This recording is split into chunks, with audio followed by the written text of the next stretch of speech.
ئامێری MRI-یەکەی نەخۆشخانەی هەڵەبجە دوای 8 مانگ حکوومەتی ماوە بەسەرچووی هەرێم چاکی نەکردوێتەوە.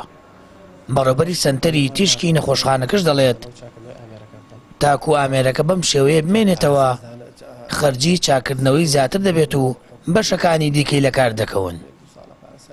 پێشتر کە ئامێرەکە شکاوە کۆمپانیا ئاگاداری کردوینەتەوە و ئۆڤەری تەقدیم کردووە بە 47 ملیۆن دینار کە چاک بکرێتەوە، بەڵام ئەوە ماوەی 8 مانگ زیاترە کە ئامێرەکە چاک نەکراوەتەوە لە هەمان کاتا کە سازدانەوەی نەبووە، بۆیە خەرجی زیاتر ئەوێ دێسە بەڕاستی دوای 8 مانگە لە 47 ملیۆن زیاتر خەرجیەوێت، چونکە گازی هیلیۆمیشی کەمی کردو ئێستا ئەگەریش زیاتر بخایەنە چاکردنەوە و سازدانەوەی بۆ نەکرێت پارە و زیاتر و خەرجی زیاتریەوێت. بەڵە ڕۆژانە خەڵک سەردانمانە کاپڵێ ئێمە ناتوانین ئیشکارەکانیان بۆ بکەین و بەناچاری ڕوو لە شارەکان و پارێزگاکانی ترەکەن جگە لەو خەرجی تێچوونی تیشکی ئەمەڕایەکە کەیکەن ناڕەحەتی هاتوچۆ و ڕێگاوبان و خەرجی هاتوچۆ ڕێگاوبانە کەشیان لەسەرەکەی بەڕاستی هاوڵاتی زەرمەندی یەکەمە لەم حاڵەتەیە. لە چەند ڕۆژی ڕابردوودا جەگری پارێزگای هەڵەبجە بە ڕاشکاوانە ڕایگەیاند هۆکاری چاکنەکردنەوەی ئامێری تیشکی MRI لە هەڵەبجە دەگەڕێتەوە بۆ ناکۆکی نێوانی کێتی و پارتی. ماوەی 8 مانگا بۆ گرتنی تیشک هاوڵاتیانی هەڵەبجە ناچارن ڕوو بکەنە شارەکانی دیکە، بە تایبەت شاری سلێمانی و بۆ گرتنی هەر تیشکێک پارەیەکی زۆر بدەنە نەخۆشخانە هەلیەکان.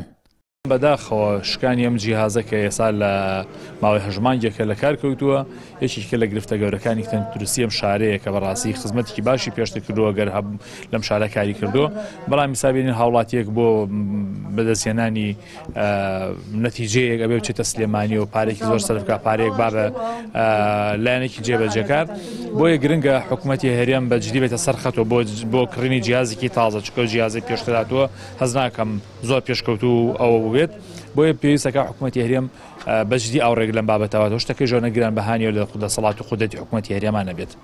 ئامێری تیشکی نەخۆشخانەی هەڵەبجە حکوومەتی عێراق دابینی کردو و ڕادستی حکوومەتی هەرێمی کردووە. حکوومەتی هەرێمیش دوای لە کارکەوتنی ئامێرەکە تا ئێستا بودجەی بۆ چاکردنەوەی دابین نەکردووە. زیاتر لە 8 مانگە ئەم ئامێری MRI لە کار کەوتووە. تەندروستی هەڵەبجەش زیاتر لە 7 جار حکوومەتی ئاگادار کردوێتەوە بۆ ئەوەی کە ئەم ئامێریان بۆ چاک بکەنەوە، بەڵام بە بیانووی قەیرانی دارایی وەڵامیان نەداونێتەوە. بەڕێوەبەری سەنتەری ئەم تیشکەش دەڵێت تەنیا هاوڵاتی لەم نێوەندەدا زەرمەندە. سامان فەتاح، کەناڵی ئاسمانی پەیام، هەڵەبجە.